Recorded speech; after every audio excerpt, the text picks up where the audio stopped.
Hey everyone, it's been a while since I've recorded a video, but we are approaching the end of the semester, so I wanted to take a few minutes to review your final project with you so that you can have several weeks to start thinking about, excuse me, it's been a long day, thinking about how you want to begin working on this and assembling it.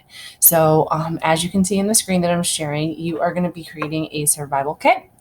Really, the idea behind this is that you are taking the experiences that you've had this semester, and wow, what a semester it's been. So I'm very, very excited to see what your survival kits will include, but that you're going to take the experiences that you had this semester and prepare a survival kit that could be handed off to a incoming first-year student next fall. So it's really, your recommendations about the things that worked great for you, in your selections, which I'll go through a little bit more specifically in just a second. It's going to be really, really important for you to not just tell me what you're including, but also talk about the why, the relevance about the item or the strategy that you've chosen, and how it's been impactful for you this semester, or how you've taken it and adapted it so that you can be a successful student. So I'm going to dive right in. Everyone's kit is going to have the same things. So the first thing is 5 physical items, okay? And I want you to think long and hard about this. It can be anything that you've found really useful as you've navigated this virtual semester, right? So I'll give you some examples there. But I want you to think long and hard about the things that you really feel like have been kind of clutch or key for you in getting through the semester. Some students like to go pretty basic and talk about the pens that they use, and that's great, but you need to tell me about why that particular brand of pen and how it's helped you be successful. Maybe you're choosing a certain type of colored pens that you use for a system because you found that taking notes with those pens using one of the note-taking methods that we learned about, maybe it's the Cornell method of note-taking, to be really, really helpful in a specific class. Maybe it's a chemistry or science class. Maybe it is a pack of gum that you keep near your desk at all times because you have found that testing anxiety is a real thing, and that this type of gum in particular is something that helps you remember that it's temporary, the anxiety is temporary, and that it's going to go away. So you need to get behind not just telling me what the item is. Like, don't tell me, oh, my computer, because all my classes are online. So what? You need to tell me more so why, and how you've taken that tool, and how it's relevant to you and what we've learned in this class. The next item is going to be 3 campus resources. And I think, or I know that might be a little bit challenging for some of you, but I want you to keep in mind that a lot of the resources that you are probably accessing, you're not thinking of as resources, like individual one-on-one tutoring through the study skills, the Academic Success Center. That is a virtual resource. And if you are using it on a weekly basis, talk to me about it. That's great. If you're living on campus and you're using More Harris, awesome, that's a campus resource. If you're using the library's website a ton because you're writing lots of papers, talk to me about that resource and how you were exposed to it as a result of this class.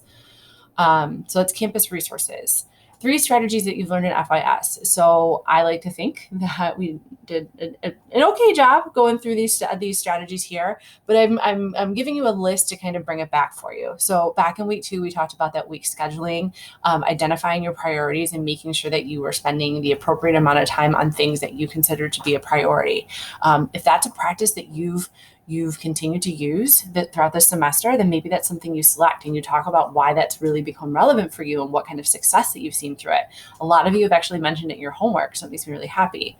The study cycle. So the study cycle was also talked about in week 2. We talked about doing that pre-lecture prep and then staying active during lecture. We call that active learning. What kinds of things can you do to make sure that you are remaining active while you're either attending a synchronous or asynchronous lecture?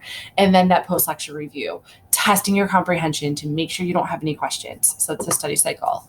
The formula for success, we really hit that point home with that week 3 homework. That was a really extensive homework assignment where you had to submit your notes and then your tool for testing your comprehension, whether it was summarizing the lesson in your own words or creating a lesson plan or teaching it to me in a video, and then whatever your tool was for short, frequent reviews. So maybe you talk about flashcards. And after watching Thomas Frank's video about how to make good flashcards, effective flashcards, that's a practice that you've implemented. Talk to me about how that's relevant to you and what class you've specifically used it in and why you've been so successful as a result of it. The test taking tips we talked about in week 4, you can find all these in those modules. If you go back, they're all unlocked. The testing anxiety we also talked about there in week 4, the 5-day study plan. So the idea of kind of building on each day more and more content. So by the time that you have you're sitting down to take your exam, you've been seeing the content on that exam for multiple days.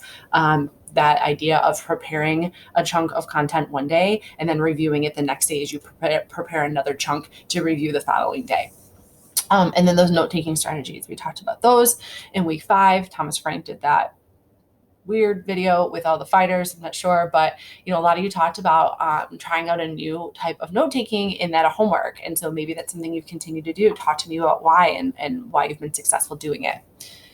2 healthy habits that you've implemented.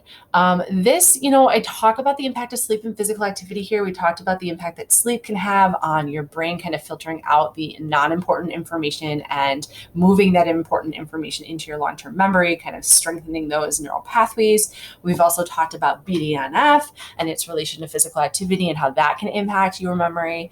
Some things that we talked about the very first week that I think could also fit in here are growth mindset and really engaging in metacognition, thinking about how you're approaching things and you're thinking about things. So discussing 2 healthy habits that you've implemented, and again, discussing the why and how those are relevant. Very important. The one meaningful piece of advice, I am asking you to talk to me about the most significant, maybe the most impactful, the most important piece of advice that someone gave you. Not that you would give them, but I want you to share something that someone gave you that really resonated with you, with the person you're giving this kit to. Okay. Why did it resonate with you? Why was it so meaningful? Why did you come back to it at the end of the semester when I asked you to think about something? Tell me who it was that gave it to you and what that advice was. And then again, why you talked about it. And then lastly, your capacity for improvement narrative. Hopefully you're going to take a little bit of time to think through this kit and make some really thoughtful and reflective decisions about what you'd like to include, so that you're putting together what you really believe is the best survival kit that you can for this incoming person.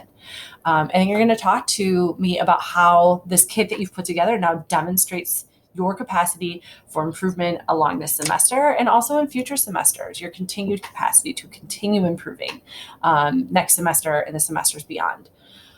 So those are the things that need to be in the survival kit.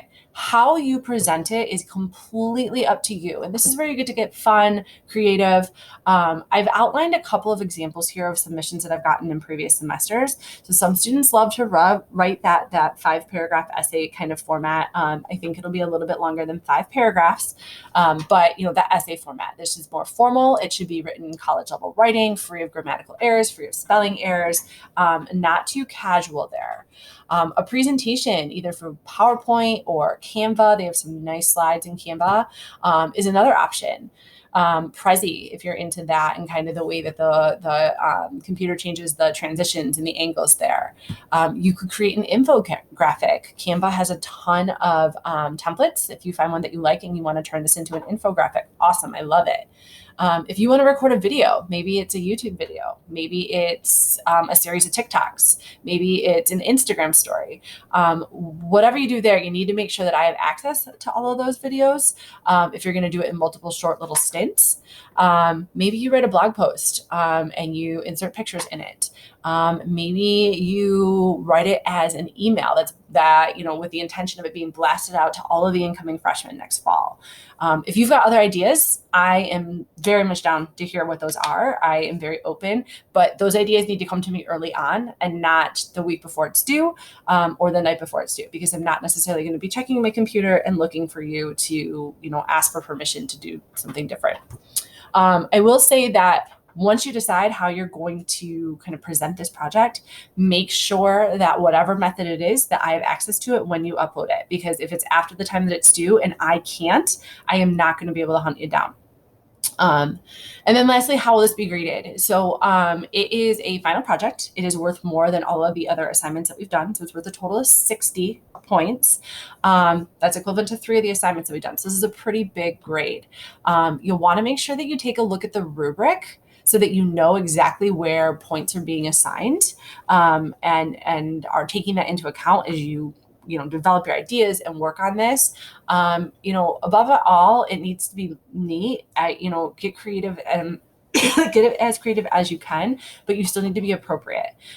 So this is a final project. I'm sharing this now in week 12 so that you have plenty of time to ask questions and discuss ideas that you might have for with me. This project is going to be due the very last week of class. So I'll make sure to include that due date in the page that I post all of this information on. All right. Have a great day, night, morning, mid-afternoon, whatever it is when you're watching this. And I will talk to you soon.